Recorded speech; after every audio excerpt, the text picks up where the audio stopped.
For today's videos, meron lang akong gustong i-share sa inyo na maiksing kwento. Sino nga ba si Bicolanong Uragon sa Canada? Sa mga interesado, maraming salamat sa pag-stay sa video at sa mga hindi naman, maraming salamat pa rin po.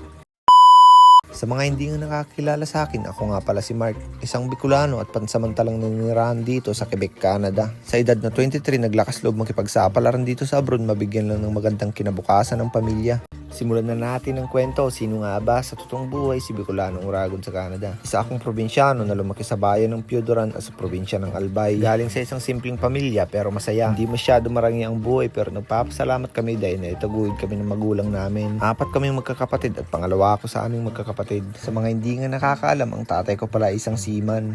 Oo, isa siyang seaman daragat. Proud ako sa trabaho ng magulang ko dahil alam kong gaano kahirap ang dinadanas nila sa laot. Nandiyan yung malalakas na ulan, terik na araw at malalaking alon. Danas na danas ko yan dahil nung maliit pa ako ay lagi akong sumasama sa kanya. At ang trabaho naman ng nanay ko ay isang kilalang manicurista sa aming barangay. Kahit nung maliit pa lang ako ay yun yung pinagkakaabalahan niya hanggang ngayon. Nakakabilib at nakaka-proud lang dahil kahit sa simpleng buhay na yun ay naitaguyod nila kaming 4 na magkakapatid. Nagpapasalamat din ako sa mga kamag-anak namin na lagi nakasuporta sa aming pamilya. Nakapagtapos din ako ng pag-aaral pero hanggang high school lang. Meron ding opportunity na makapagkuleyo pero mas pinili kong magtrabaho para makatulong na sa pamilya.